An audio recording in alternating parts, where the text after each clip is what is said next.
Game on, everybody! Towers of Doom, Team Russia against Divine Vendetta, best of 5. The Russians, they're ready. Shamzik delayed the entire thing a little bit, and I have absolutely no problems, no qualms of calling him out here. Apparently he was pulling a number 2, and that's why the entire game is slightly delayed here. So the Russians the entire time were talking, well, he went there, he's on the bathroom, it could take a little bit. So either way, we're now waiting for draft in game number 1. The Russians, all the way up to the top of the... Well, not quite at the top of the standings, but they're now attacking the top 4 again. They suffered in the recent weeks quite a bit at the hands of their opponents. It was actually a bit nuts. They lost so many games now on the 5th map, for example. It's a little bit heartbreaking, to be honest with you. I mean, they are the combat kings, but yeah, they lost a lot of the games there on map 3.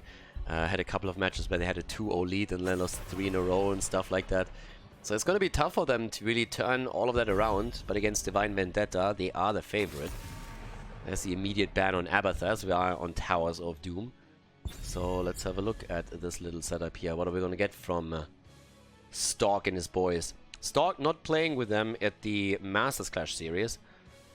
Didn't have the time now, but they did fairly well without him up to the round of 8, and then they lost against Go Next.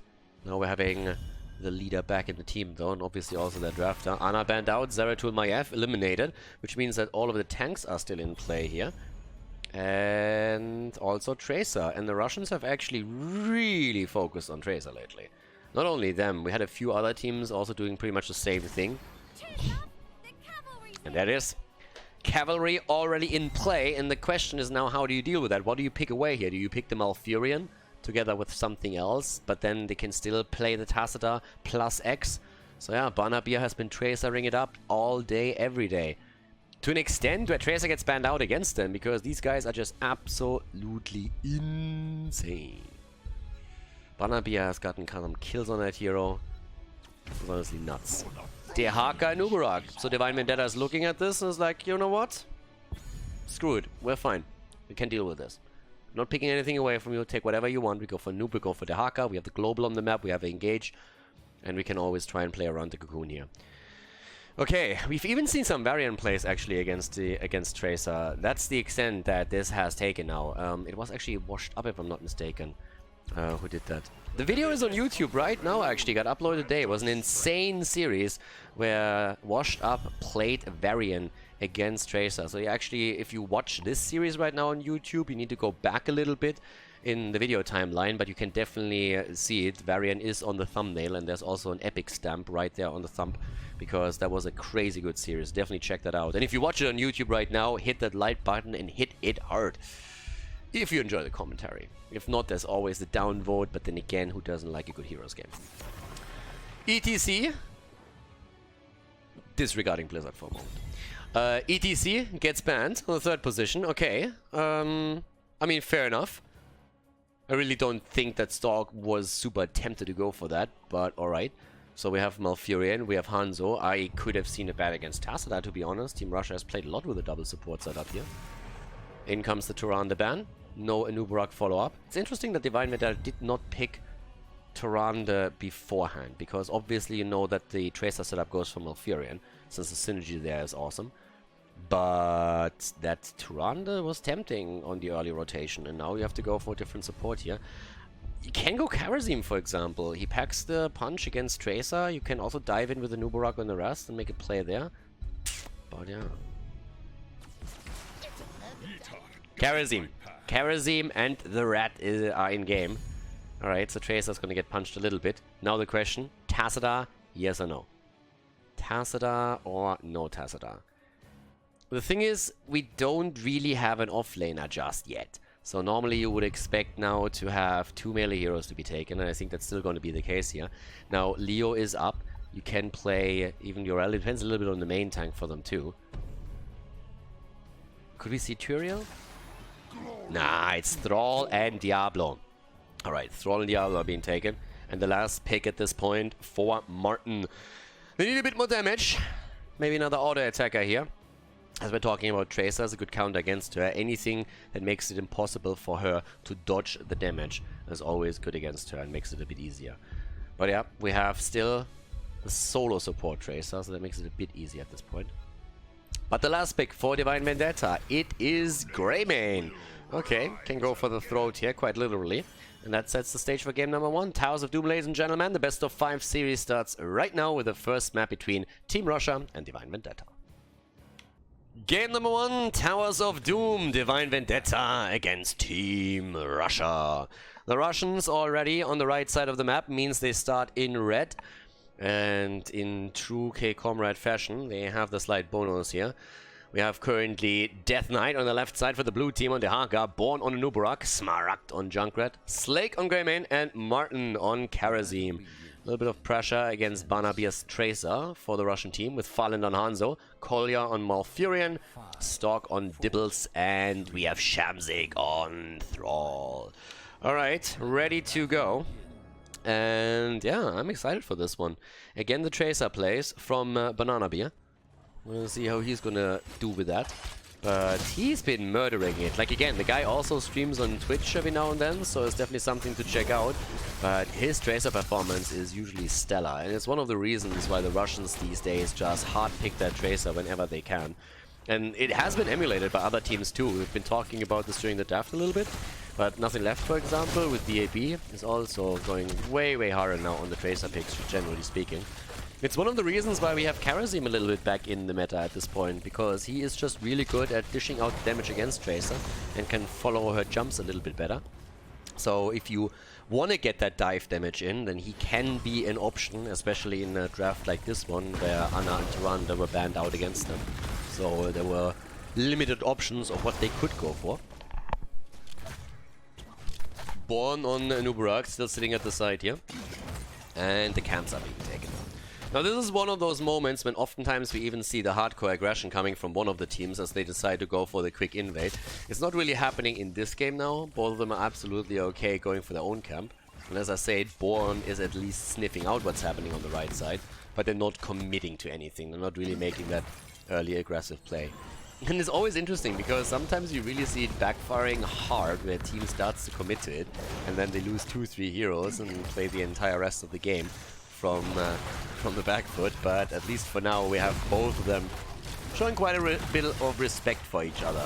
But Banabir will look for those kills. The thing is that obviously Tracer has played in a solo support setup right now, and that means that Banabir has to be a bit more careful. We've seen a lot of Tacitus coming in again to help Tracer out. That's a nice wall push, well done. That could actually be nearly a kill. Here comes Banabir and has to jump out again. Nice.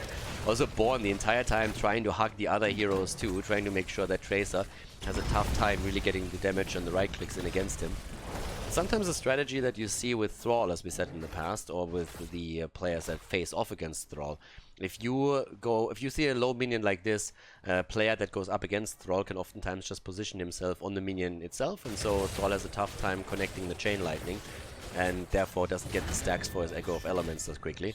You can make the same plays sometimes in certain scenarios when there's an auto attack on the other side and you want to make sure that a certain hero can't be damaged. Talking about damaging heroes, Hanzo goes down as we are focusing on the kill against Death Knight. That's definitely going to come through. So it's a kill for a kill. That was actually well worth it for Divine Vendetta, because that rotation cost Team Russia a lot of resources at the bottom of the map, which means that now we have a tiny lead for the blue team. And with the triple altar now spawning, the main question is still who's going to win the altar in the middle. Since the one up there at the top is going to be channeled by both of them quite easily. Down at the bottom of the map we are having a bit of aggression against Tracer herself. But the second channel comes in, and that's Divine Vendetta with the lead. It's a small one, it's early in the game, but it's there. They have the 36 against 32 points on the core. And let's see how that's going to work out for the Russians in the long run. I mean, right now we have also a little bit of additional slows with a bed of barbs that helps against the engagers from Tracer in particular. Greymane going into the Insatiable after the Viciousness. So full focus here on the inner beast at this point. And up to the top lane, again that setup with Shamzik, trying to actually pressure Smaragd here on his Junkrat, but the Wolf doesn't connect. Level 7 talents now for both of them. And that gives us the Malevolence for Diablo again. Okay.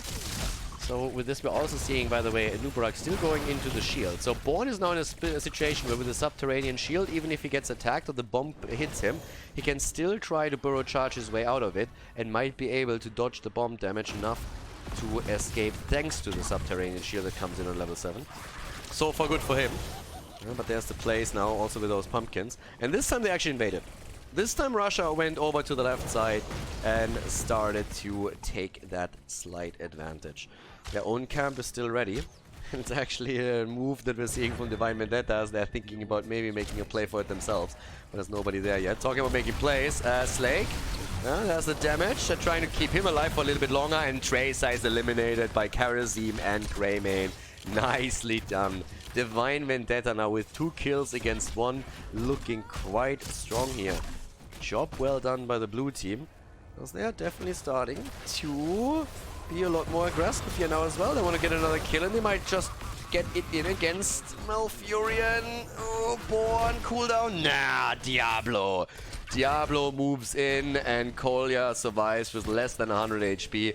But the altar is now zoned out. And as I say, the interrupt from Hanzo comes in. Can they get another one? Nah, there's too much blocking right now. Hanzo can't get the interrupt in. That's another 4 shots fired. And with this, we're having now 28 against 36 points on the core. The Russians are behind. Exactly where they want to be. The comeback kings. In their element at this point. When they are behind, they always play better. This is the team that takes fights with a talent disadvantage, with a numeric disadvantage, and they somehow always work. Yeah, they somehow make it happen. It's crazy. But lately, as we said, they start to struggle a little bit more with that setup. So now we're having nearly level 10 for both of the teams. That's when the party really starts. Invade, potentially, from Divine Vendetta. As they're sitting at the side, there comes the double connect with a stun. They're following it up against Kolya, trying to get the kill. Everybody is joining into the fun. It's a party, ladies and gentlemen. And there's the move straight for Smaragd. He jumps out again. Falenda in trouble, but Slake is low, and he might go down. And Diablo is delivering the kill with the final hit here. Falenda jumps out. There's the level 10 ability. He's already on the side of the Russians. They're using it immediately for another kill against Hanzo. The bullseye hit with Hanzo as he takes down Junkrat after he killed the Haka. Hanzo with the plays, Diablo with the plays here. They get the ult a little bit earlier than their opponent, and then the immediate quick pick thanks to the hotkeys. And obviously now rocking the fight. 4 kills against 2. Well played here. Really well played. And especially that last hit from Hanzo with the arrow was just absolutely beautiful. Definitely something that Junkrat didn't even expect at this point in time. Interesting to see also the palm now for Karazim. Oftentimes don't see that talent. Usually when Karazim is played these days, it's all about the 7-sided strike, but he's trying to help them with the survivability, especially when Tracer gets the bomb connect against someone. So yeah, palm it is. Talking about connects, there's the connect right there, and that's the end of an Uberak, and all of a sudden we're seeing those banana beer plays that I talked about earlier. Death Knight comes in, wants to fight there too, might have asked for a little bit too much, to be honest with you. This is a 5 versus 4 now. You don't really want to fight that. Already Greymane is going in, tries to get the counter kill because he pretty much knows he's down. And that's also the end of Karazim, or is it? Palms himself, as a good monk usually does. And now we're having only 1 kill on the board right now. Nubarak is back, he's already revived, but there's still only 3 heroes that can try and go for the interrupt. Martin might make the play, and actually does, but their channel is already through and the 4 shots are fired. And they're still trying to make the play now for Junkrat as well. The Wolf connects, but the Drag does too. The Apoc doesn't do anything. And the Cocoon against Diablo is there. They're trying to go for the kill. Can they get that though? Barnaby on the run. And the Cocoon low. The Drag against Broccoli. The Drag is hitting Broccoli. And now the attempt to take down Born again. But Stark has to be careful. It's a 5 versus 4 still. He has the souls. He doesn't want to lose those. Barnaby in the back gets the connect. And nicely dodged by the burrow from the Haka himself. But Born is low. And Hanzo, he wants the final hit. Doesn't get it. Slake eats the shot. 100 hit points for him. Everybody low. And they still make the play and get out of there. 6 kills against 3 though. The Russians, with the typical aggression that we usually see from them, are able to go for the next shot against the core. 28 versus 28. It's tight, ladies and gentlemen. The damage on the core is tight, or the hit points are. The Haka has his global. Can he move in? He's gonna try. Hanzo with a big boy arrow, and he connects it against Greymane. And Greymane is down right away. No more werewolf action right here, and it looks like it's also time for the bug to die. That bug has been fixed pretty quickly. The Haka even falling up here to the top as the rest of the team made the pursuit happen. 13 talents now in the hands of the Russians as they have 9 kills against 3. And a pretty significant lead now in experience as well. 1 level ahead, level 13 talents. And things are looking pretty good for them. The aggression that we're seeing here from Tracer as expected, but it's Hanzo that has the top damage. They're going straight for the bottom bell tower. And if they can convert that, that obviously gives them a huge amount of momentum. I mean, even if you can't convert it right now, you still will be able to take it later on very, very easily. You can see that Barnaby is actually sitting there. It's like, I want that thing now! And he can't quite get the damage out of it. Alright, so at this point, we have at the top lane, the Haka still going for the side soak. I mean, his job is now, obviously, to try and get the experience back, to at least let them fight on even talents. Which is going to be a little bit rough with Thrall meeting the rotations the entire time, so it's tough for him to close that gap. But at least they get now 13 talents themselves, but obviously there is a stats advantage that we can account for now for Team Russia. Tracer is actually going a little bit low here for a moment. A bit of a fight in the mid lane, as we could just see, between the two offlaners. Malfurion is coming in at the bottom of the map. Single altar spawning now.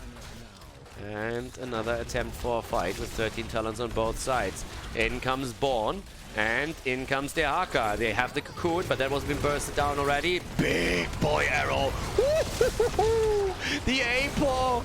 And the setup against Junkrat. The rat is dead, and I think the rest of the team is soon going to follow. Look at Barnaby. He's having fun. There's the palm. This summon Greymane, but the Nubarak is already dead as Diablo punches him into the wall. Down goes Thrall. That's at least the counter kill, but Karazim has died as well. Slake still low, trying to see if he can maybe get a kill somewhere, but this isn't looking good for them, not at all. Once more Farlander with the attempt at the plays, but Tracer goes a bit too deep here. Death Knight with a tongue attempt, and that's the end of Tracer. They get the bell tower though, and they will get the altar too. It's a little bit tough for them for now, but the momentum is there. And at some point, Kolya is realizing, oh wait boys, we forgot about something. Look down here, there's an objective. We kind of want to win the game, don't we? Top lane is pushing heavily, by the way. Well, pushing heavily in the sense that the creeps are now starting to move into the turrets. So Farlander rotated in to soak the experience. He missed out on quite a bit of that. But generally speaking, they're still doing well. You can see that in minion experience, they're close. The problem is that with a kill against Tracer and against Thrall, we now have Divine Vendetta with good position at the bot lane where they recaptured the bell tower. That was actually pretty important because that bell tower didn't really play a big role outside of the one altar taken. So this could have been a lot worse. If you convert your opponent's bell tower and you can hold on to it, it's a massive problem in the long run. It's that momentum that we oftentimes talk about on Towers of Doom. But with it immediately being recaptured, that now means that all that the red team got from that was a single extra hit from the altar that they channeled earlier. So at this point, we're having 16 against 15.5, meaning an additional talent for a little bit more for Team Russia. Going for the bot lane sustain, so trying to take down that fountain first, especially since Junkrat is still sitting in the middle. They are willing to be a bit more aggressive here. Junkrat obviously trying to get the level 16 for his team together with the Haka, who's still sitting at the top. Hiding in the shadows for just a moment to simply suggest that he might move into the bot lane with the global. Junkrat is now starting to move in. The Haka will soon too. It's a triple altar phase. The problem is that the bell tower is nearly reconverted, and yes it is. Team Russia takes it again. 16 is finally ready for the blue team. They have now the epicenter, elongated tongue as well. So good talents for them for sure. Alpha Wolf, for example, fantastic against Storm. But this is still going to be tricky because now with the double or with the triple altar phase on the map, normally you can make the play for 2 of them. Oh, that's a nice move. Anticipate. Ah, I love it. Shamzik double checking the bush. There's a cool video out there. There were like there was this thing that was called HGC, and there was a video that talked about checking bushes, especially against the Haka players. And that's exactly what we're currently seeing here. So a nice move from Shamzik. He watched that video. 100%. And now we have the shots fired. 5 against 3 first of all, and the fight over the final altar is going to determine if Divine Vendetta drops down to 13. There's the APOC. And connects with one, forces the burrow. Slake is low. Oh, the palm misses the mark and hits Karazim instead. Triple kill.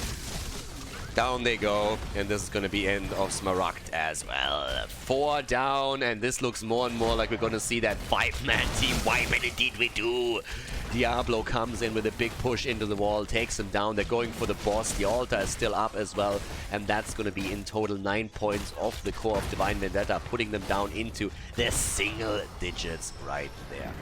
Absolutely fantastic setup again from Team Russia in that last fight. A bit unfortunate for Karazim that he missed the mark with his ult. He wanted to save Greymane, but couldn't quite. So now they are pressuring through the mid lane too. And it's rough, because Divine Vendetta, they have to defend on so many positions now. They want to reconvert the bottom bell tower. At the same time, the top is taking damage, the middle is being attacked as well. And there's just a constant pressure from Russia now. They have a 3-level lead. It's tricky. It's really tricky. I mean, for a comeback here, I do need to get the kills in. And for that, it would be fantastic if Slay can get the last, go for the throat move against Tracer and take her down. Because as we can see with the damage output, Tracer has so far done a fantastic job. Hanzo obviously also contributed to it, but there's a lot of poke damage on him. Arrow against 3 again. Farlander, calm down for once, please. Apoc is in once more, connects with 1, connects with 2, and Uberak and Karazim are down, and they're trying to go for Slake. He gets the kill against at least Thrall, but it's still a 3-for-1 trade, and that is trouble. Farlander, currently one of my favorite players on the side of the Russians. I really feel that they have 2 fantastic DPS players with Barnabier and with Farlander. 6 points on the core right now against 25, and still the double altar up to the top. Can they get another bell tower converted? That's the question now. Or can they get maybe even both of those altars? Because level 20 is there. That gives us the bullseye. And we're very likely going to see the Hellgate from Diablo, but maybe they don't even need to if they get the bell tower in the mid lane converted. And a single altar is all that they need. Already they attempt to kill Smaragd here, but the poke continues and they're moving in for it, and he's going to take it. Gets the kill. Barnabier again with the plays. Barnabier just with the plays. Always with the plays. Barnabier on Tracer. It is a delight to watch him here. Tracer delaying this a bit. Dehaka will have to move to the right side. He will have to global in. There's no other way. To interrupt this, Dehaka has to go in right now. And he doesn't. They're trying to move over. It's too late. That's this game, ladies and gentlemen. At this point, we have the lead for Team Russia in the best of 5 series against Divine Vendetta here in Division S. GG, and well played.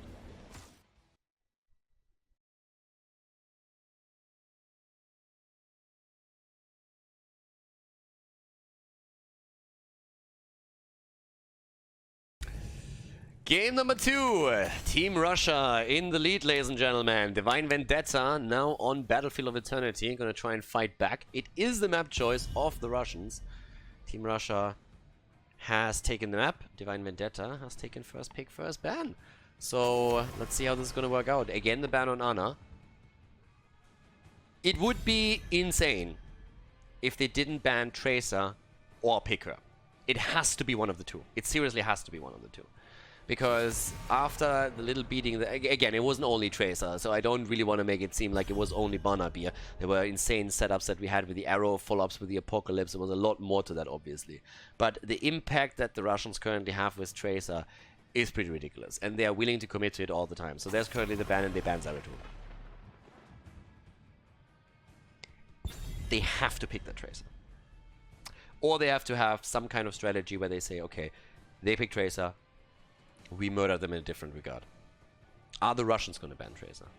I mean, they're looking at this too, right? They're looking at this right now and they're saying, do we go into Hanzo earlier? Are they going to try and get Tracer here for themselves because they don't ban it and they know that we want it? So are we risking that they pick it away, or how do we deal with this? And they ban Genji, so we have Hanzo up, we have Tyrande up, we have Tracer up. And the first pick for the team in blue, what's it going to be? In Nubarak, oftentimes the first pick too, but Battlefield of Eternity shifts it slightly because you want to obviously also focus on something that can do good damage to the Immortal itself. There's Tyrande. Tracer Malfurion. Does Stalk get his Nubarak? What's it gonna be? I feel like if they want Tracer, they have to pick her now, because I think if they don't pick Tracer, but pick Malfurion or some kind of setup, like their old go-to was a Nubrok Malfurion combo, but if they do that, then Divine Vendetta is going to ban Tracer out on the third ban. Alright, they go complete different paths for this. We have seen early picks into Li Ming from a lot of players. For example, Wind and Rain for Maka, they pick Li Ming on this map instantly, but therefore a bit more of an objective focus actually, instead of just going for the Tracer kills. And we have seen, again, we have seen the Tracer set up on this map from Team Russia. They just want to brawl, brawl, brawl all day long. But Li Ming is still one of the best heroes on the map for sure, because you can, in the stalemate, just poke away. So this time, not committing to it. And I'm honestly surprised. I'm honestly a little bit surprised by it, because how adamant they were about picking their Tracer setup in, I would say, the last week in particular. They played quite a few matches there in the Master Clash series, in Division S. And now this time they're shaking it up slightly. Stalk also, not with Anuburak. Again, Anub, do you play him here? That's always the question, but Garrosh instead for him on the early pick, because normally Anub even gets banned out against them. And as I said in the past, it's not necessarily because Stalk himself is insane on the hero. He is fantastic on Anuburak, but because the team plays so well around it. And that's one of the reasons why, as mentioned before, they really tended to go straight for the Anuburak and Malfurion setup and play around that, and that's where a lot of their success stemmed from too. Now, with the ETC plus Tyrande move, we are also having now Jaina banned out so that the burst damage can't drop a target immediately. Death Knight already has Thrall, and one of the questions is still, are we going to see another melee hero so that Thrall can actually go into Trash Lightning and go onto the 4-man lane instead of being stuck in the one-on-one situation? That's currently the biggest setup. But with Li Ming taken and Hanzo actually still up, I mean, that's another one that has to be considered here. Hanzo is currently still there. Fallender, might pick it. Shamsig on Rexa. Okay. See that a bit more often. And Alarak. Okay, Alarak is getting picked for Fallender here. Alarak, Li Ming, Rexa. It's already unfair. It's a 6 versus 5 now. You're literally playing with Misha on the other side. That's 2 orcs against 1 orc. Definitely an advantage for Team Russia. But okay, last 2 picks. What's it going to be? Are we going to see another melee? Nah, they go for Hanzo. They go for Reina. Hanzo and Jimmy in the game now. And what do we have for Team Russia? What's the last pick? They needed a support for Kolya. Karazim, Rhaegar, both absolutely working here. Yeah, both of them totally fine. Honestly, a preference pick. But in the past, they more so focused on Rhaegar. But again, you could take both here if you wanted to. So, game number 2, Battlefield of Eternity, Anduin. Kind of forgot about him. Okay, they go for the Crybaby. Alright. Team Russia with Anduin, as we have the hero up and allowed, and Divine Vendetta has now to go up against this particular setup here on Battlefield of Eternity in an attempt to win the first game for themselves in this best of 5. So let's check it out if they can pull it off. And we're gonna go Divine Vendetta against Team Russia on the left side. Death Knight on Thrall, Born on ETC. Martin on Tyrande, wearing Smaragd on Reyna, and Slake on Hanzo. And on the right side of the map, Stalk on Garrosh, Kolya on Andy. We have Barnaby on Li Ming, Shamsig on Rexa, and Fallender on Alarak. I mean, I gotta call it right now, guys. There's no other way. We need the deadly charge and the light bomb. If they don't go for that, then no balls. This is literally what they have to do right now. I've seen the light bomb play already with Genji, and it was honestly quite a lot of fun. You can play that with a lot of characters. But the best setup here would just simply be with a deadly charge and going straight in. And what the hell just happened here? What? Okay, he actually dropped. That has to be a mispick, and that's somehow the bot's fault, and they're going to restart this. Rolling Thunder with Jimmy at the top lane, and now at the bottom of the map, Thrall going into the 4-man and not going for the Trash Lightning. There is 0 chance that was intentional. Absolute 0. At this point, that is going to be a discussion between the 2 teams if Divine Vendetta is allowed to go for the restart here, because this change in talents is going to upset literally everything that's going to happen in this particular game. And we're back to business. So this is interesting because, well, basically Death Knight said, hey, my bot took Rolling Thunder, but at the same time they signal that they're ready, and you can already tell that they're starting to rotate around. So apparently there's not going to be a restart for this one. I'm honestly a bit surprised. They didn't even ask for it. I could totally have seen the Russians to simply agree to a restart and say like, okay, that's fine, whatever, let's restart it. Nothing has happened in this game just yet, and you actually disconnected from the game. But as it stands, they are still playing this out. I'm really surprised by this. And I'm also surprised that Divine Vendetta didn't even ask for it. I honestly think the Russians would have simply said, okay, let's go for it. Since there wasn't even a single damage point exchanged. So now we have Rolling Thunder on Thrall, and as Death Knight said, it's him dropping the bot going straight for the pick here, and this is definitely not the talent that you want. I mean, the whole idea of rotating Reyna originally to the top lane and Thrall down here at the bottom of the map was to go into the Trash Lightning and then play around it, but now they have to deal with the Rolling Thunder. I mean, in before Rolling Thunder wins the game, and they are actually starting to pick the talent for real. But now we have a different lane setup for them for sure. Alright, let's just check that out. We also have a slight change here. Renew has been taken on level 1 for Anduin. So that's actually interesting. Not going for the bold strategy that we usually see with Anduin. So Kolya having a bit of a different approach to the hero. I'm really curious to see how that's going to be reflected in the talents that he takes from here on out, because every time that we've seen Anduin taken so far in Division S and also at the Masters Clash series, we've actually had them go into the bold strategy on level 1. I don't think I've seen a single talent deviate away from that. But in this game at least, different approach for the time being. Now camps obviously are going to be taken on both sides now, and as it stands, we're having at the bottom of the map Divine Vendetta capturing the Khaldor camp and pushing that out, while at the top lane it's Team Russia that make the play. The rotated heroes over. We're trying to take down Thrall, and yep, let's see. With this we're having top side, okay. Shamzik still doing his thing here. Level 4 talents are now in, a little bit quicker for Divine Vendetta, even though that matters, it's only a second or so. But there's a level 4, and the negatively charged comes in, and yep, he goes into the Holy Reach. Goes into the Holy Reach right away, and yeah, it will be an interesting build for Anduin. Simply because it just deviates away so much from what we normally see with him played, but I still want to see what's happening around level 10. It would be really fantastic if we see the light bomb here. I've seen that once on this map, but again, that was with the Genji, so you could go for the deep dive and the quick kill. But over here, I wouldn't really expect to see a light bomb. But I would love it. It's always fun to see the more aggressive talents to be picked. Nice throw here against Smaragd, and Jimmy, yeah, in trouble and dead. First kill in the game. Right now, we're also obviously seeing the dominance on the side of Li Ming. And they're starting off with a good hit against this. Their Immortal is already burned down by quite a bit though. There is a lot of Immortal pressure through Tyrande, Reyna and also Hanzo, even without the Execution as a level 1 talent for Jimmy.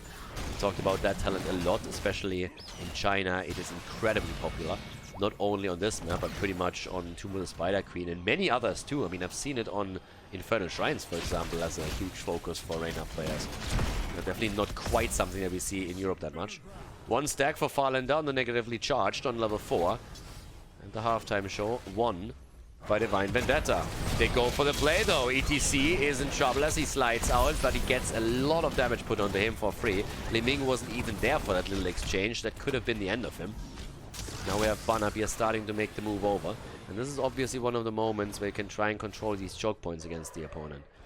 And they're still trying to get Rexa in. Oh, Indomitable being used, and there's the save. Anduin, this is one of the coolest thing about Anduin, that he just can save that front line so easily. His placement, generally speaking, is more so used as an aggressive tool, but in this case, it's actually pretty fun to see how much the hero can pull off there. Talking about that, we already have Thrall attacked. 6 stacks, by the way, on Alarak, who completely capitalized with the level 1 talent on those choke point situations already, as you might have seen. Nice kill there against Garrosh on the other hand, stalked down, and that is the Immortal claimed by Divine Vendetta.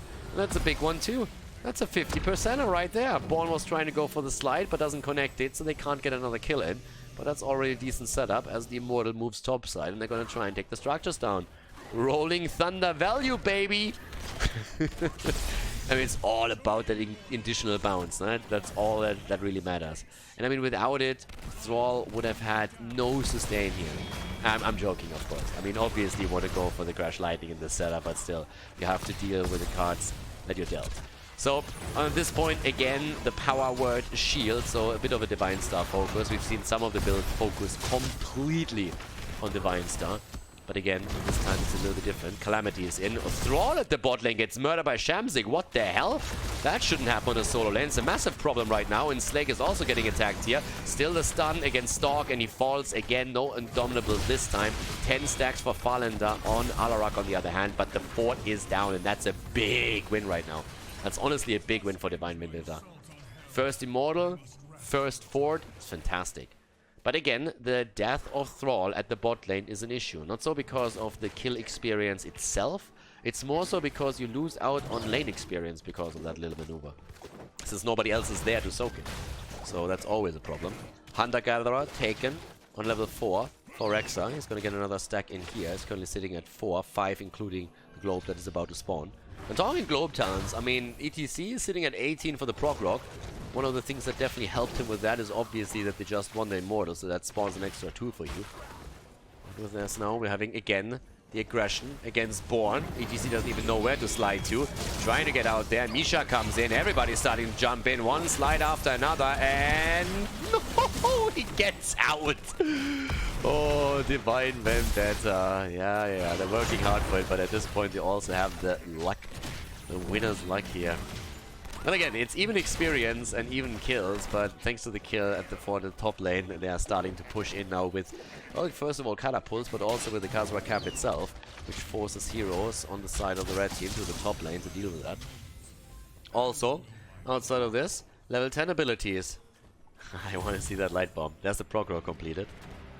That's going to be nice. 14 stacks for Farlander. I mean, Alarak at this point is sitting at an easy 14,000 damage, 16,000 for Li Ming. But over time, I would expect Alarak, if he continues the stacking process the way he's doing now, to really take the numbers here for them. Okay. Currently still, level 10s, nearly ready. Uh-oh, Stalk! Ooh, can they save him? Yes! Anduin comes in, but he's incredibly low. He got caught there, and they go for the light bomb. It's light bomb time. And we have the deadly charge. We actually get the combo that I was talking about earlier. Okay, I'm game, ladies and gentlemen. I am so game for this. Here's the play. Again, Stalk falling, but everybody else is low too. Born and Death Knight are both about to fall. They're trying to focus on Thrall here instead, and they cannot kill him. They can't actually kill him. Farlander instead is low and gets dropped. Unbelievable. Divine Vendetta now with kill after kill after kill. The Crybaby goes down too. Yep. Yeah, well, that would have been a moment for Anduin to finally put that sword that he's carrying around to some good use, but as it turns out, he does barely know which end to hold it on, so yeah, he should really take a bit of a pointer there from Arya. Stick them with the pointy end, my friend. Might have gotten you a counter kill there, but instead he is just crying and sobbing in the corner and gets taken out by Divine Vendetta, who is absolutely rocking this game at this point. 5 kills against 2, they're looking fantastic here. And again, Born, this time running away. Uh-oh, that's a silence, that's a taunt, and that's a kill. It's 100% shield nearly on the Immortal, but at least ETC is down. That gives Team Russia a chance to defeat this particular Immortal quite easily. So, nice. Honestly, if ETC doesn't die there, it's a whole different ballgame. But now you might get that free defense. And yeah, they are going for that right away. There's the top lane. Thrall is actually again in trouble. Big boy arrow coming out. Oh, it doesn't hit anything. Was a risk for sure. Again, that particular arrow, it's a cross-map arrow. And why did he throw it out? Because they know they can't fight at the bottom of the map because ETC has fallen, so they can't take that fight. But if the arrow connects at the top while Reyna makes the rotation topside, they get the kill against Rexa.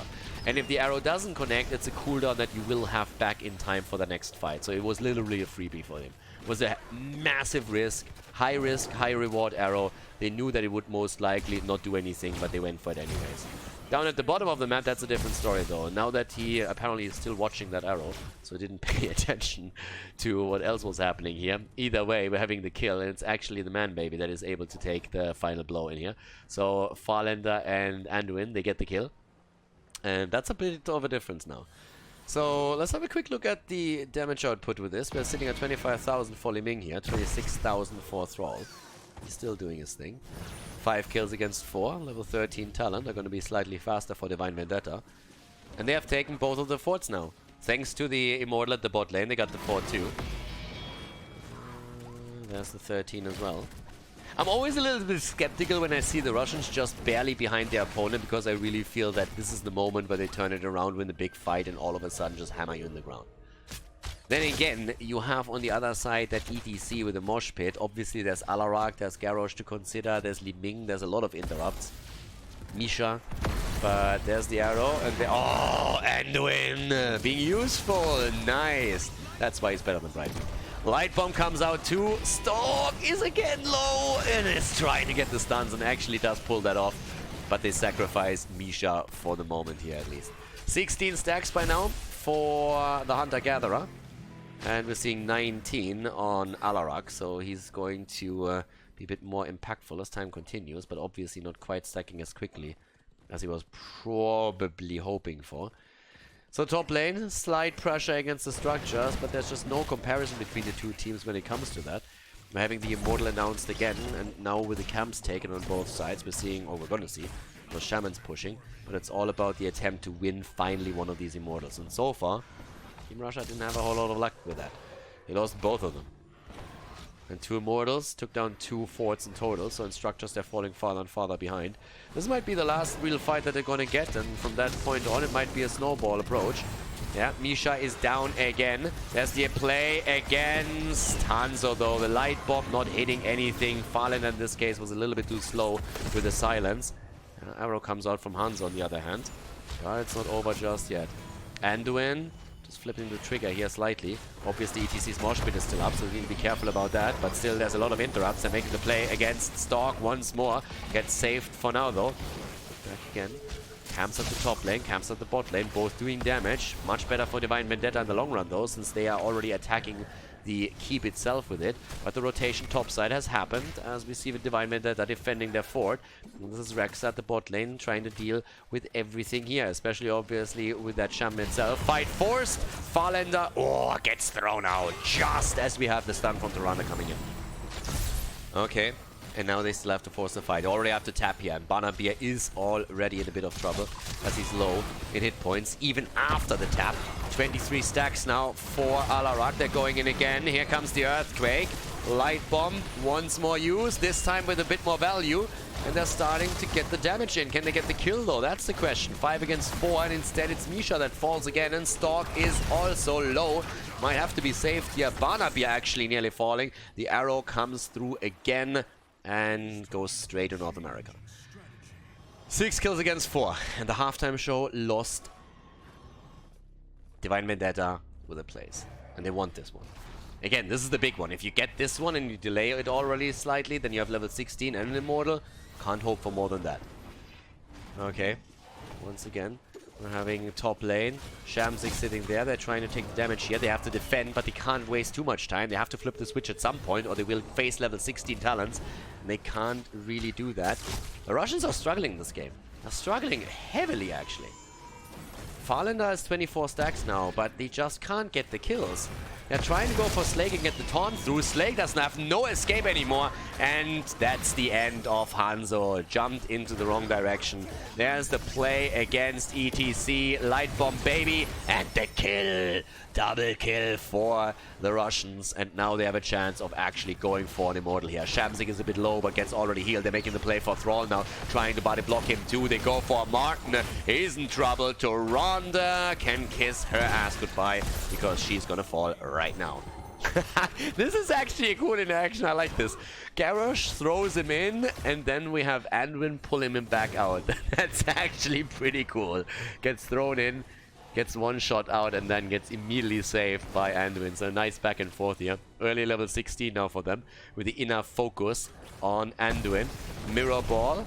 also taken, and they're already making the play for the fort at the top lane. They get some damage in, whereas we see Li Ming still making the plays at the bottom of the map, trying to finally win this one, and it looks like this Immortal is going to fall.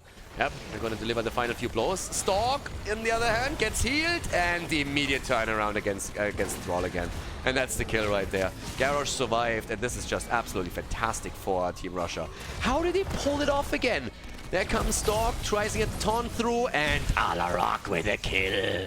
And Farlander gets thrown to the front by Stork as he's trying to lock another one down. Smaragd is already in trouble. There's the mosh pit though, the immediate interrupt against Born. They're going again in with a light bomb attempt and the damage, and that's one kill after another. It's a triple kill. They're staggering those deaths at this point.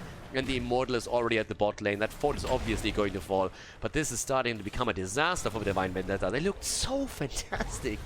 And Team Russia was struggling to get a foothold in this game. But now the situation has turned and Team Russia is the one initiating all the fights, getting the kills, taking the bot lane right now, pressuring their opponent. 10 kills against 6. And they move in for the pressure against the keep itself. 37,000 damage for Li Ming.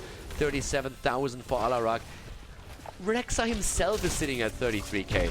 And yes, we have a lot more damage output on the side of Divine Vendetta, but that doesn't account for anything if you can't get these kills in.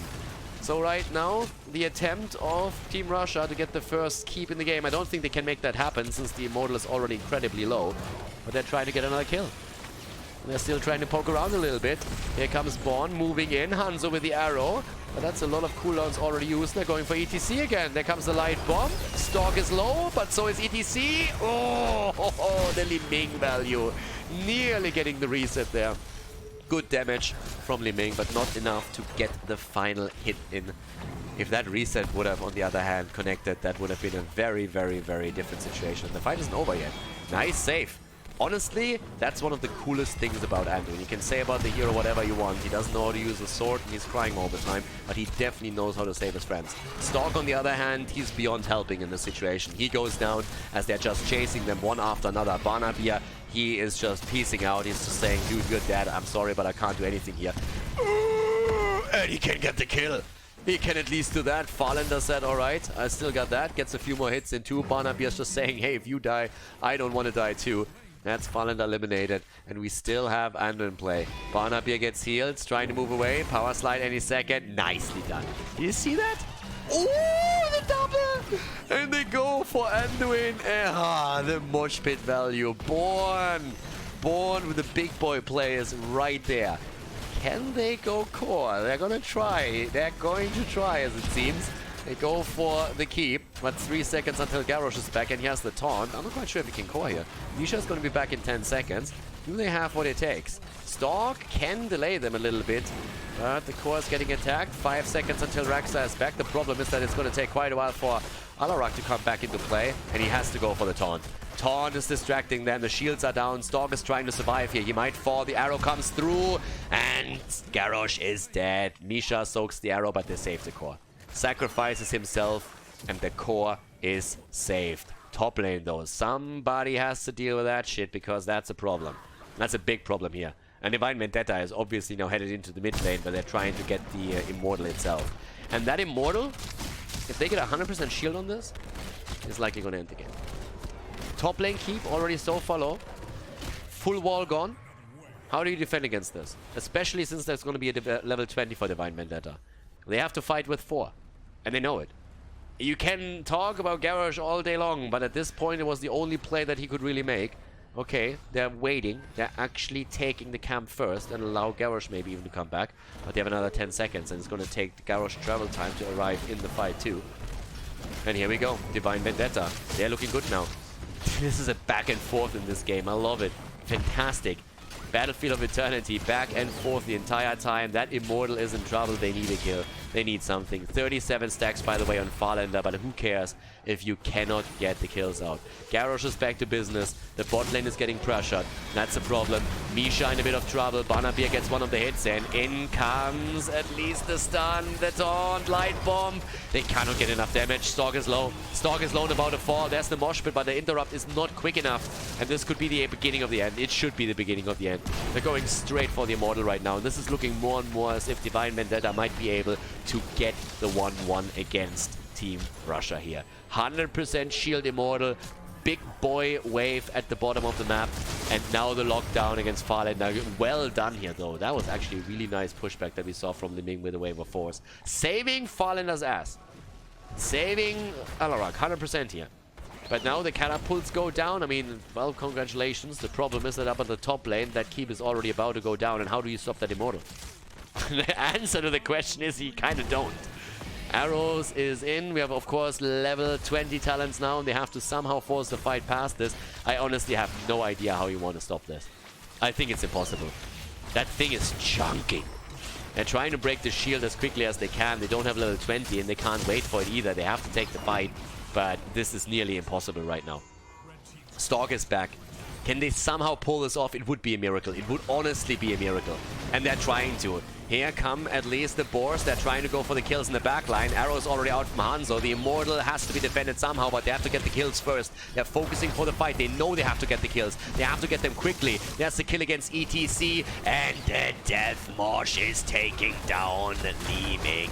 They want to go for more. They're going to get Martin, but look at the core here. The core is down to 37%. They might win the fight, but they're losing the game.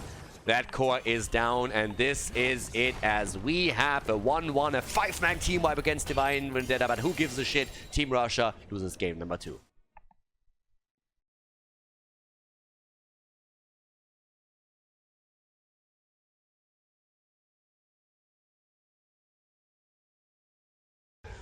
Game number 3, ladies. Let's go. Divine Vendetta bringing it back on Battlefield of Eternity, the map choice of Team Russia. Now the Russians trying to take it back here. Kinda like it. It's gonna be a much more exciting series than I expected after game number 1. It looked a bit one-sided, to be honest with you. Early game was good, and then Team Russia all of a sudden just slapped Divine Vendetta around. Battlefield of Eternity brought that quickly back, though. And yeah, now, if I'm not wrong, I mean, at the end of the day, we can say it's all Anduin's fault. Rolling Thunder, by the way, with a 100% win rate right now. Totally intentional, obviously. Kappa. And in comes the Zeratul ban on Infernal Shrines. First and foremost. So, let's have a look at that. I'm excited for this one now, because I feel the Russians are under more pressure now. I want to see how they deal with that. I also want to see if we get a Tracer again. They played Tracer pretty much on every single map. That's why I was so surprised that they didn't pick her on the last one, since they usually go for this. Maybe also that little flavor of the weak approach with Tracer starting to ebb down a little bit. My F bans, Zeratul ban. What about Ana? I guess they might be trying to pick her early. They ban Anuba out. Alright, Anubarak banned. And come on. What's Divine Vendetta gonna get rid of? They banned Ana a lot, yeah. There it is again. Ana banned out. I know. Here we go. I'm excited for the first pick already. Probably for the wrong reasons, but still, let's see how this is gonna pan out. I mean, again, you're in Infernal Shrines. You can go so many different paths now. For me personally, it's more the DPS, but it's not even about the first pick. Even the second rotation for the Russians should be an interesting one. Since... Yeah, there it is. Nice. They go for Tracer. Okay.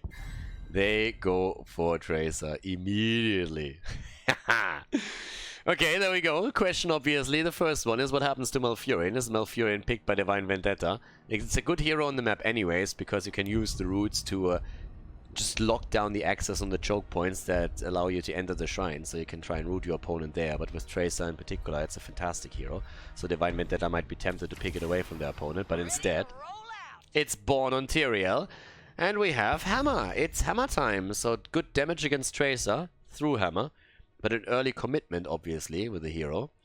And now, I guess Malfurion is going to be a safe pick, 100%. Against Hammer, we've sometimes see also Junkrat played. Junkrat for the displacement against the Hammer position. That's another one that you can use. There's Dog already with Johanna. A little bit of blind. Tyrande with a follow-up. Okay. No Malfurion in this case. So we have actually a couple of stuns coming out against Sergeant Hammer. Johanna with the Blessed Shield, with the Condemn, with the Blind. Trying to limit those auto attacks a little bit. I could still see Junkrat being used as an extra damage dealer, not only for the extra AoE that you get when you're committing to the shrine and try to win the Punisher itself, but also because if you get a good mine off, you can push Hammer in, and that oftentimes helps here. Leo gets banned out too, so no Trapperinos in this game. No Swiffers for game number 3. Divine Vendetta takes the lead here. Oh, good shot. Again, the Russians, they struggle a little bit lately. But they are still the favorite in this one, so that's why it's really surprising to me to see that much of a commitment on the last one. On the last map from Divine Vendetta, and this heavily pressure that they were able to build up against the Russians. It just felt that in the late game the team fights were not really going well for the red team. Now having Jaina banned out again, pretty typical from what they did in the previous games too. And for the heals. I mean, you have Tyrael already with the Sanctifications. It's a bit of a hammer protection game that we're currently playing here. Would still expect the support to be picked any moment now. Thrall. White Mane! Alright. White Mane comes in.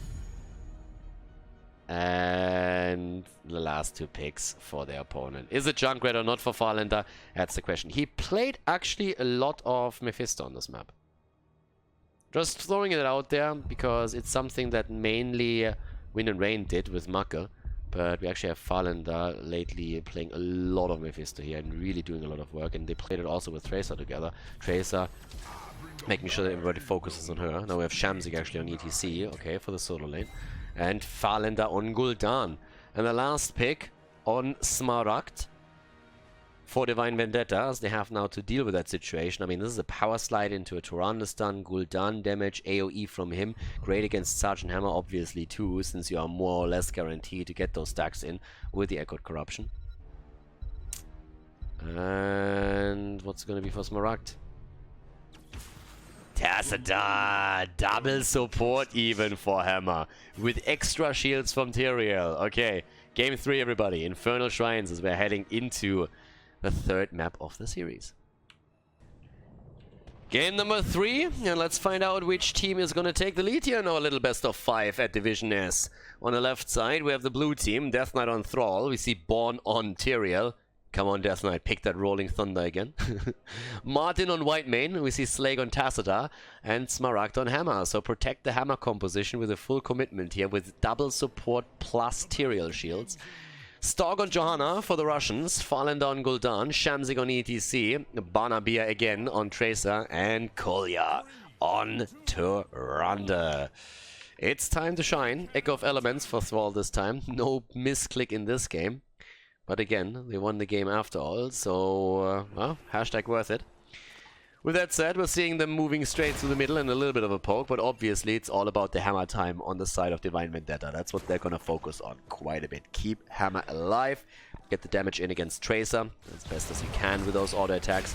And there's a lot more against Tracer, obviously, too. It's not only about Hammer, even though Hammer, obviously, with the auto attacks is one of the biggest tools, but the Q damage from Thrall with the Chain Lightning, another big aspect, since you can't dodge out on that. So right now we're having the setup at the bottom of the map with Hammer doing her thing. Already the attempt of Farlander to get a couple of stacks together. He expected some movement from Hammer, that didn't happen. Talking movement, top lane Death Knight is eating the damage. It's a little bit difficult for him with the commitment to the top lane from Tracer to actually get the stacks for the Echo of Elements together. But he's still surviving, and that's the main part. There's damage in the mid lane now too. Tassadar is getting attacked by Gul'dan. That's always dicey because that hit point pool of Gul'dan is a problem. It's one of his downsides for sure. There's a lot of stuns, a lot of control for Team Russia. It's honestly a bit scary because they have now an ETC power slide into a quick stun from Tyrande. On top of that you have Condemn, you have Blessed Shield later on. The Hunter's Mark, fantastic. And here comes the damage output at the bottom of the map. This is a little bit weird for Divine Vendetta. I don't think they can win this. And yeah, look at the stacks that we're actually seeing here. Nearly the kill, but a very good move from Slag. First of all, that bomb was never really designed to hit him. It was meant for Born. So that was a slight miscalculation. That was difficult to hit it though. It connects with Tassadar and he can dimensional shift away from it. But yeah, that choke point battle is something that Divine Vendetta has to be careful about because Gul'dan loves that setup. And he immediately said, hey, 3 stacks, baby, I go for it. I got this. There we have the parting gift on level 4. Same time now also the 9th stack coming through for Death Knight, so definitely a little bit slow on this. We're also seeing the extra armor, so it's more about the burst damage that they're worried about here, as Tassadar is trying to not emphasize the life leech that Smaragd is going to get from the shield, but instead goes for the armor play. That also is going to help him to keep the front line alive, to just name one example. With this also, the camp now taken, Banabir will have to be healed up quickly, or at least tap the fountain before they go into the objective, if they commit to the first one. Sometimes teams let the early one go. In we have also the stacks. Tassadar, obviously, trying to commit to his level 1 as quickly as he can. If he starts to get the extra radius and the damage out, then the level 16 is going to help him to really soften the targets up. Yeah, there's the stun though. Slake has to be a little bit careful with this one. Top lane, the pressure. ETC is getting a lot of pressure in with this, but the same is happening at the bottom of the map. As Smaragd has taken the position, it actually seems like we're seeing the blue team giving this one up, at least for the time being. Slake can still poke slightly, and let's see how that's gonna work out, because this is actually also a full-on Punisher with... a full-on Punisher with thingies. Arcane, there we go. God, that word was difficult. Sometimes the brain fart there and you just can't come up with the word any longer. But yeah, so the Arcane Sentries are going to try and push through, but both of the teams are currently ignoring the objective. First of all, because Divine Vendetta didn't go for it, but with Hammer in play, you kind of have to react to the Hammer plays here at least. Slake is in trouble. Has to commit to the Mindshell Shift. Oh, the bomb connecting with the gate instead. Unfortunate for Banabir. Not sure if he would have been able to get the kill there, but either way, it would have been a setback for Divine Vendetta. Low HP Tassadar is a liability in these fights oftentimes. Also now in level 7, obviously the intercession taken for Whitemane, so at least the move where the stuns can be negated to some point. Commitment from the Russians onto the point, and they have 18 against 3 stacks already. They're trying to make the play for Hammer here. The problem is that Stalk is low, and that's the auto attack and the hit from Thrall that commits the final blow to it. Banabir low, Tyrande low as well. Nice jump away from Tracer. 24 stacks against 10. They're still fighting for it, but the position has now been claimed by Hammer. Second stun doesn't actually hit, and that's a problem. We're still seeing Farlander to do as much damage as he can. Yeah, gets at least a few more for them. 31 against 16, but Gul'dan is down and they can't get the counter kill against Martin on Whitemane because the Tracer Bomb gets mostly negated by the Tassadar shield. 36 against 20, they should still get this. They honestly should still get this. Can they though? There's the Condemn, and 37 against 25, they can't get anything. They can't get anything. ETC wants to go in again. 26, 27. In comes ETC. The slide, the hit. 39. And they grab it. They get the Punisher. And Banabir wants the kill and might get the kill here. They go for Martin. The shield comes out. And Martin goes down as ETC slides in. At the same time, the blind against Sergeant Hammer to make sure that the Immortal gets a bit more value. Has actually jumped in front of the wall even, so that's value town right now for Team Russia. They have 2 kills against 1. The proc on the stun should come through once more in just a few seconds as we have Hammer starting to home in, but everybody else is already splitting onto the lanes, and here in the middle it seems like this fort might even fall. There's a wave still with them, 25% HP on that Punisher, and they are going for it. The stun is procced, but as you can see, the fort is not going to make it. This is a fantastic start for Team Russia. And it honestly started with them losing their tank in the last setup. Yeah, we might see Tyrande fall, but honestly, who cares? They got the fort, so that's definitely a trade worth pulling off. Banabir though, can he get away? No, I don't think so. Not happening. Tracer goes down, 4 kills against 1 now, but the early level 10 on the side of the Russians. And they even get a little bit of extra experience topside because that wave was pushed in, so that's a slight advantage for them now too. And with the level 10s, they can make the play, and they're actually totally against Divine Vendetta stealing this one. So now here comes the immediate stage dive. They're going for the play against the backline. Whitemane in trouble. There's a Horrify. That's a dead Whitemane 100%. Well, or maybe not. Oh, the heals! But Martin still falls. It takes him a lot longer than expected, I'd say, but that's still a kill. And Tassadar is trying to get out, but yeah, even with the Archon, I don't think that's going to happen anytime soon. Nope, that's the kill. And that's now 4 kills against 3. And this game is just all over the place right now. All over the place. 10 on both sides. The camp hasn't even been taken. They're making the play instead for the wall at the bottom of the map. And this is getting a little bit nuts. 4 kills against 3. We're having 25 stacks already for the Echoed Corruption here. 16 on the Prog Rock for ETC. And with that heavy play down to the bottom of the map, they're not quite able to take the 4 tier, but it's at 50% HP, which isn't really too bad. That's actually pretty good right now. BFG and Earthquake chosen on the Divine Vendetta side at the as the heroic abilities. Camps are now both taken 2, and the game starts to calm down a little bit. I think 21,000 on Gul'dan. I honestly can't believe how Whitemane, by the way, just healed herself up there. I mean, that was honestly insane. The shield from Tassadar, first of all, keeping her in play, but it looked several times like she was basically down.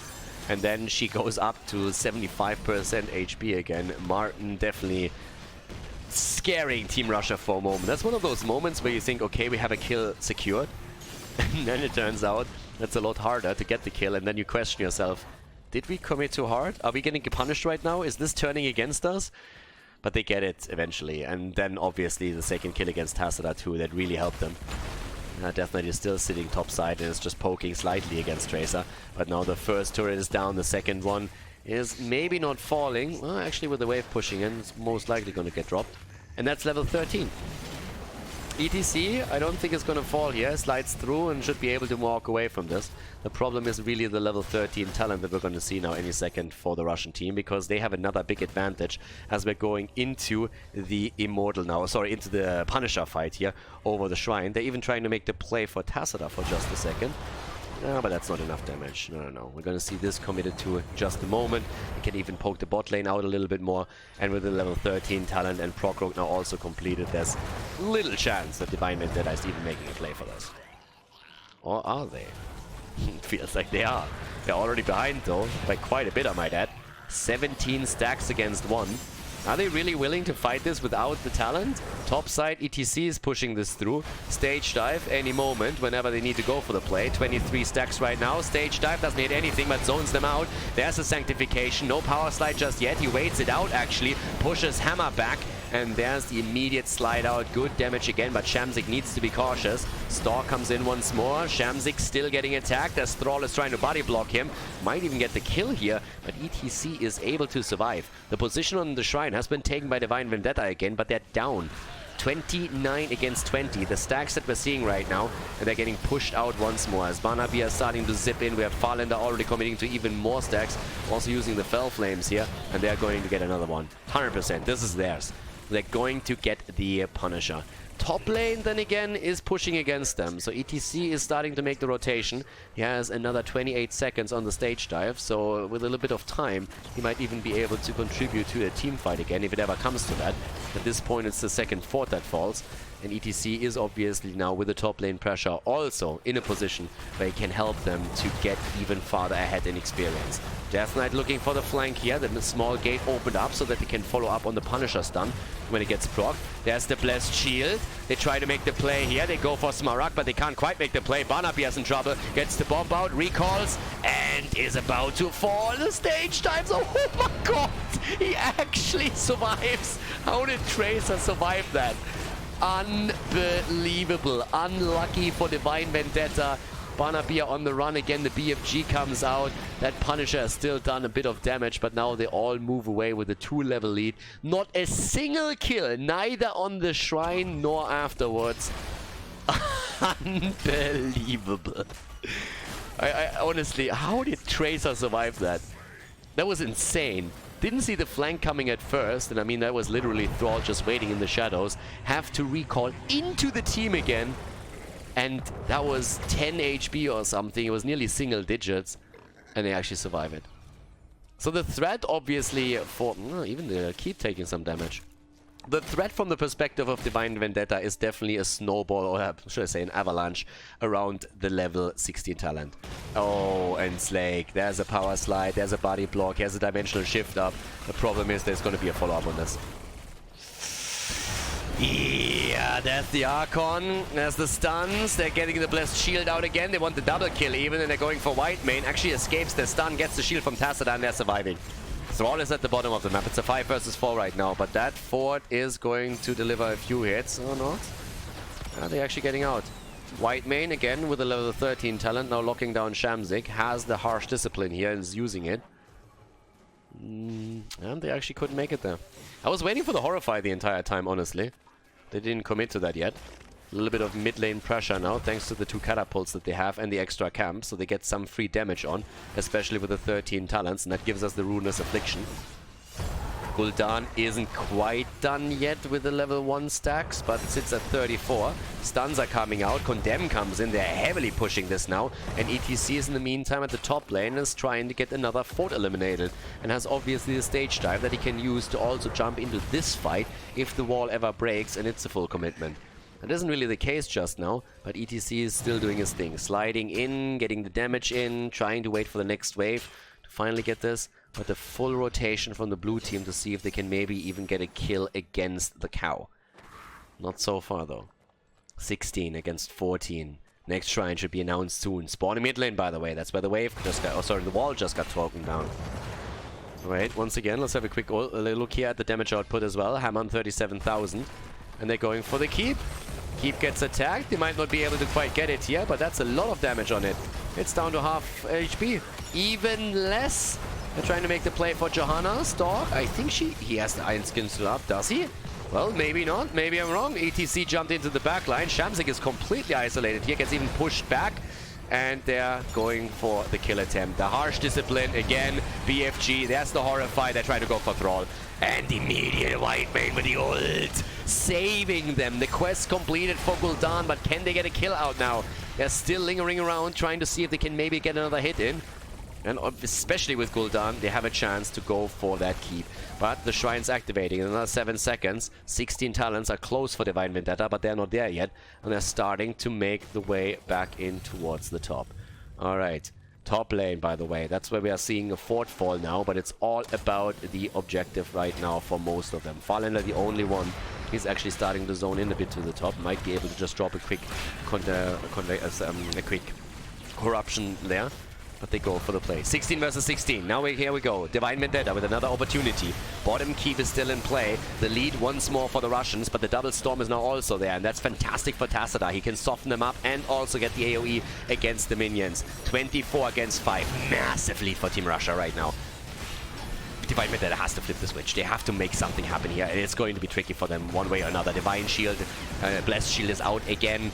And we have the stage dive. All the ults are coming back to business. 32 against 15. Only 3 more seconds and Horrify is back up again. Hammer is already in trouble. Sanctification had to be used too. Stage dive into the backline. There's the Horrifies. They're trying to go for the slide. Harsh Discipline attempt once more. Not quite locking them down. And they go for another Punisher. That's Punisher number 3. And they want the kills now too. In comes the Blessed Shield. They're going for Hammer. But Hammer survives. Smaragd is still there. Barnaby low, can't get into auto attack range. The BFG is not connecting with him. He wants the bomb, he wants the hit, and they get the kill. They get it finally. Tyrande also forces the Archon, is dashing the damage out. Shamzik low, Barnaby low. Can they get the kills first? And indeed they do. White mane is dead, and down go Thrall and Tyrael. Nearly the value through the explosion, but Barnaby recalls. Now the Punisher in the mid lane trying to go for the keep. Top lane on the other hand is also soon going to fall, but it looks like they're going to go for the game right now. They have already taken down 5. It's a full 5-man wipe. At the bottom of the map, another keep is already dying as the catapult is zoning in on it together with the minions, and now they're making the play straight up for the core. In game number 3, trying to get the 2-1 lead against their opponent. Divine Vendetta, 7 seconds until Hammer is back to business. The Punisher is already on the core. The shields are falling, so do the hit points. This is game as we have the lead in this series for Team Russia. They take the 2-1 on Infernal Shrines against Divine Vendetta.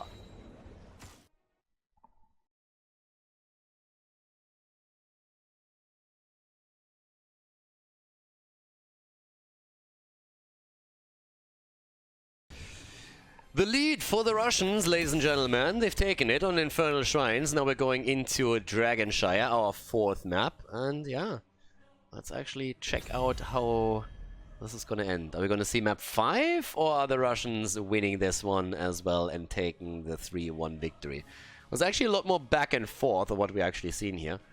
But yeah, I like the last one. There was a couple of cool moments there. There was so many fights where it was, I mean, at some point it was like Tracer down to 11 hit points, 10 hit points, something along those lines. You basically just spit at her and she falls and dies, and that might be the ticket back into the game then for Divine Vendetta, but it didn't quite work out. Now there's obviously always a little bit of luck involved in these games too. Now we have a Zeratul taken out. Maiev as well. I would still expect Divine Vendetta to ban Ana again. I'm also interested, honestly, what happens around... There's the Ana ban. What happens around Tracer? There's two heroes that we have to watch out for. First of all, Tracer, but more so Rexa. Dragonshire, if you get Rexa, you pretty much have the solo lane won. Period. Solo lane is yours. Only thing that you can change out is you can, for example, get Genji in, try and make quick rotations, offset it with the balance, and have like quick ganks against him, something along those lines. But yeah, there's the Tracer ban, and I honestly expect a Rexa pick. Because Rexa wins the one-on-one. If you let Rexa go through, it's basically you saying, hey, first of all, we're going to take the 4v4, and we're going to win the bottom shrine. But second of all, we have something planned to deal with Rexa. And, okay, fair enough, they're going for false stats, so that means that they're going to use the global to threaten Rexa at the top lane when he goes in a little bit too deep. Falstat can fly and try and get the kill here, so they're already playing the global. So that's one approach how you can play that. But Rexa is, one way or another, going to play a role here. I like, on the other hand, the ban against Tracer. And at this point, we have Divine Vendetta not even respecting the Rexa pick. It's interesting because we had seen Rexa heavily committed by a lot of teams for a couple of weeks, months even. And he has started to fall off a little bit more, but this is normally the go-to map for him as a pick because of the dominance on the top lane. And we have him now immediately taken. And I really question a decision by Divine Vendetta to not go for him. Because, yes, Falstad and other globals, other heroes like Genji, again for the quick rotation, can threaten him. But a good Rexa player should still have a very, very solid position on the top lane here.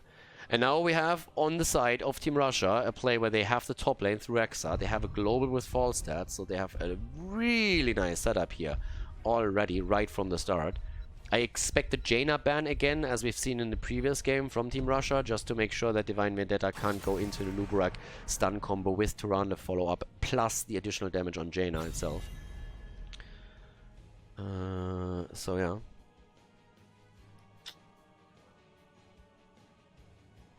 Well, they're hesitating actually a bit on this one.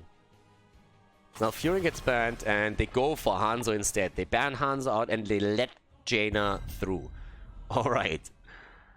That's already a bit of a call out in my opinion. I mean, this is literally them saying, listen guys, if you want Jaina this time you can have her. And then with that combo, that's normally a pretty dirty setup. So Divine Vendetta is looking at this like, now like, are they going to commit to her? Chances are good, to be honest.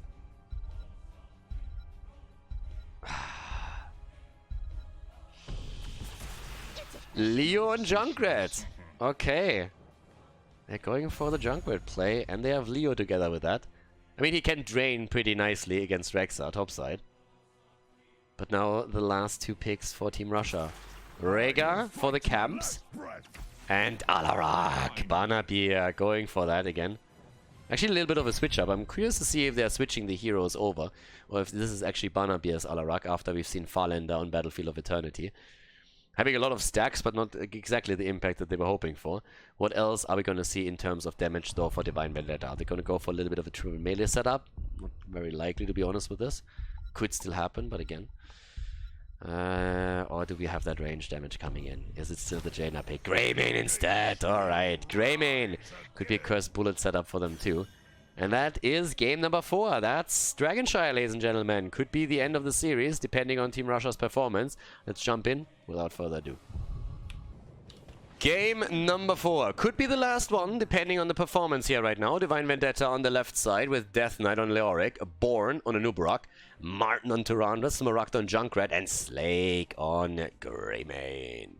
On the right side of the map, Farlander on Falstad, Stalk on Johanna, Kolya on Rhaegar, Shamzik on Rexa, and it is indeed Banabir on Alarak in game number 4. So a bit of a different setup also when we come to the roles for Team Russia. They should dominate the top lane thanks to Rexa, and should be in a position where he is going to win this one easy peasy. But we'll definitely see how exactly the play works out for them in regards to the shrine control. Because, again, top shrine should be theirs, and then it comes down to the 4v4. And there they have also a shot. Already Barnaby trying to tickle them a little bit. Ooh, but over there, the bear goes down. Okay. It was a little bit of a trap that we saw in the bush from Divine Vendetta. Nobody is falling for that though. Instead, Shamzik sends Misha in. That's Misha eliminated, but not a full hero kill on the side of Divine Vendetta. So with that said, we're currently having once again the entire push down at the bot lane. It's a 4-man rotation that we're currently witnessing here. And without vision of the opponent, Shamzik is currently still playing it a bit safe. And as you can see here, yep, there's a full setup. Nubrak is already burrowing in, but no problem, Misha is safe. And it's a weird one. It's honestly not something that I really expected here, but if you look at the minimap right now, we have actually a 1-1 setup at the mid and bot lane, and we have a 3-man top side. So they are starting very cool rotations here. The problem is they're not really working out for them. I think it's an interesting idea, but so far it doesn't really have the effect that they were probably expecting. Instead, they lose a tower pretty much instantly. I like that we're seeing Greymane at the 1-minute mark commit to the camp on the other hand. That's definitely pretty cool. But let's see if that's in the long run really something that Divine Vendetta can capitalize on. Falset obviously has still the fly abilities. Now that we have the shrines activating, we should see the trouble brewing at the top lane. And that's where Misha already takes the position. And this is exactly why this hero is so incredibly powerful here. So we're having in the mid lane Stork and Kolya sitting there. Barnaby is already on the channel, and this is the problem right there. That's a Dragon Knight, and that's a freebie. So they get the Dragon Knight, Born doesn't have an escape tool anymore, and that's the kill against him. He was trying to dive in to make sure that he interrupts the DK, but instead we're actually seeing him fall. Dragon Knight taken, and honestly, I'm not really sure that those rotations were the best. I would have, I mean, if we had the stack already on the side of Alarak, then maybe you're trying to make sure that he doesn't get any stacks together, but at the same time, that has just not worked out in the long run. The camp topside is now getting de-pushed by Shamzik. We're having Leoric punted away at the bottom of the map. Once again, the DK trying out for the NFL here. And he is definitely catching more than one eye, because those are beautiful punts that we have there. I mean, oh my god, that's a special team spot for sure. Then again, the Dragon Knight already with a fort destroyed too, so yep, that's one guy you want to have in your offense. Nicely done, full on destruction that we're seeing from him, and now they have not only the lead in experience, but also very nice mid lane control, which helps with the Dragon Knight that they have there. Tough for Divine Vendetta. It's actually a bit insane to me how much value that Dragon Knight just got, considering that it was so early in the game. If you Shamzik! I mean, they finally get the kill, but honestly, the Juke Master 2000 would be proud of this performance. Barnaby, talking about Jukes, is trying to get away now too. Camp is still taken, and they're like, dude, don't bring him here. But there they are. They're trying to get the kill against Alarak. He gets the stacks together, sitting at 5. They're getting the kill against Born maybe even. No, they don't. But they focus on Tyrande and take that as a consolation prize. And as I said, we see the Beetle go down too, because Falstad flies in. And that's a bug report that was solved quickly. Okay, 7 against 6. We have 3 kills against 1. And oh boy, is that spelling trouble for the blue team. So not only do we have the early Dragon Knight, but it also finds value. And as I said, or I was about to say, that surprises a bit, because early on in the game, if you have a Dragon Knight that gets taken that early, it normally means that you don't get a lot of value, because he isn't really that strong in the early stage of the game. But with the first Dragon Knight, we immediately see them take a fort. That's honestly a bit nuts. It's not only so much about the experience, to be honest with you. It's more so the fact that now you don't have a fountain in the mid lane anymore, and not even a retreat point. The camps are taken on the maps as well. And at this point in the game, Team Russia is just super happy about this. Super happy about that entire setup. Kolya gets pushed over for a second, but there's the stun missing, as Farlander was already moving out. Kolya is now rotating in 2.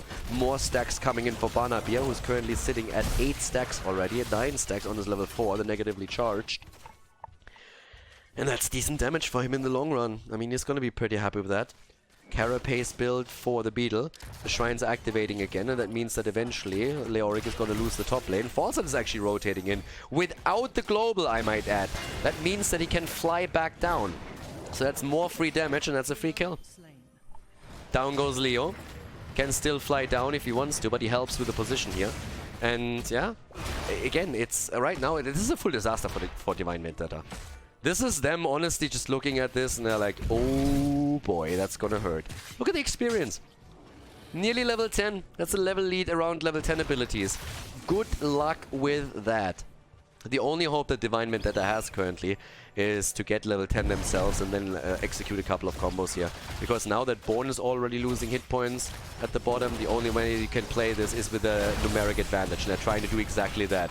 There's a level 10 now, and they are playing it. Yes, 3 versus 3. Falstad flies in, tries to gust the Siege Giant and hits that Siege Giant as well.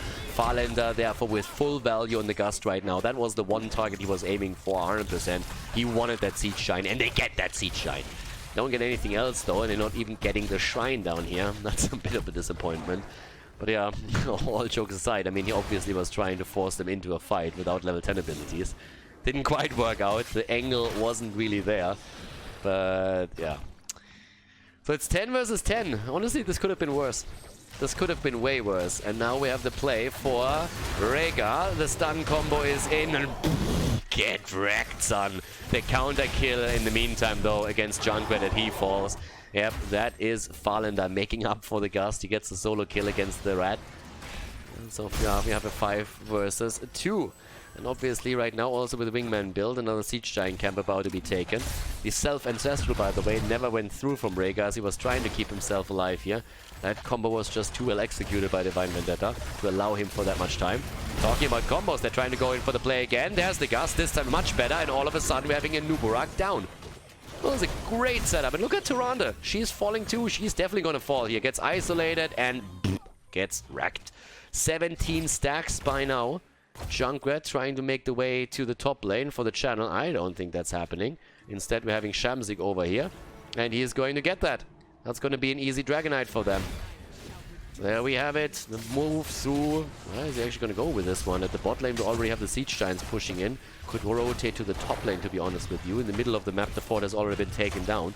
So if you want to go for all of them, then there we have it. That fort is a goner. And they're trying to go for the keep, apparently. Or at least play around that wall a little bit. Okay, he's trying to maintain it for as long as he can and just uses the Fire Breath to make sure that they're getting the lane clear. Now at the bottom of the map, zones them out slightly. Siege Giants are still there. They're already going with a level 13 talent for a keep wall. Falstad is sitting topside for even more experience, but damn. This is bad news for Divine Vendetta. They need this game right now. They want to force the 5th map. And again, Alarak with the play, the punt! He just saved him! Oh, that's a report incoming right there. Dragonite with the punt just as Barnaby was trying to go for a kill and he doesn't get it. But they're going for the keep. They have another couple of seconds on the Dragonite and they're actually trying to make a play for the keep itself. In comes Rexa. Yep, there's the Cocoon. Rhaegar is back, and this is not going to go well for Divine Vendetta. Well, actually, they might get the kill against Rexa, and they do. Rexa is down because the bird is still top lane. The bird is playing chicken at this point, and is not committing to the fight yet. Instead, they're all on the run, and now we have it. Okay, could go for the Gust. There's the Ancestral, and yeah, they can move away from this, but the bird got the fort. Bird got the fort, and with that, we're now all of a sudden having Divine Vendetta without a single fort on the map, with a lot of damage on the bottom keep, and trying to regain the map control. 23 stacks for Barnaby on Alarak. 13 talents are finally ready for Divine Vendetta, and they're still 1.5 levels behind, but they can force even talent fights, and that might give them enough to get back into the game. Now we're also having the Dire Beast taken, by the way, on Rexa, and we have also the aspect of the beast here. A bit of a cooldown reduction now too. Cam's focused on again, as Alarak is sitting at the bottom of the map with the 23 stacks that he currently has here. Barnaby gets decent damage out. Is trying to make the plays and also dodging out on the stuns as much as he can. Damage output, generally speaking, is looking pretty decent for Barnaby. 30,000 for him right now. Can't really complain about that. Farlander, not connected by the stun. Cocoon is in. That's a dead bird. That's a dead bird right there. Nice! That Entomb actually slows them down. And there's the insta-kill. They commit a lot to this, though. That's 3 heroic abilities committed to a single kill against Falstad, who can always come back into this. And now in the mid lane, I was just about to say that they're losing experience, but that's actually not true, because Marakt is catapulting himself towards that lane and gets the XP for them. Still 4 kills against 7 now. But the 16 talent. Shrines in 7 seconds up again. Plus, in addition to that, the 16 about to be ready for Team Russia, and all of a sudden we're talking about an additional Dragonite that they might even be able to get for themselves now. There's the combo with the Colossal Totem into the Earthgrass Totem. That definitely helps. Feint Death is in too. And on top of that, we're now also seeing the Lightning Barrage right there. Okay, so with this set, let's have a bit of a look at how exactly this is going to be played by Divine Vendetta. They're actually going for Stalk here. And they might get this too. He should still have the trade up. Does. Gets Cocoon. That's a massive commitment. They're going to lose him. Yeah, Stalk goes down. The bird is too late.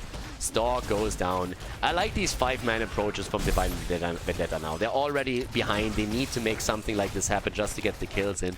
Stalk was just trying to play it slightly too greedy. They were expecting them to rotate down to the bottom or maybe even sit in the middle. But now we have Divine Vendetta buying themselves a bit of time to get level 16.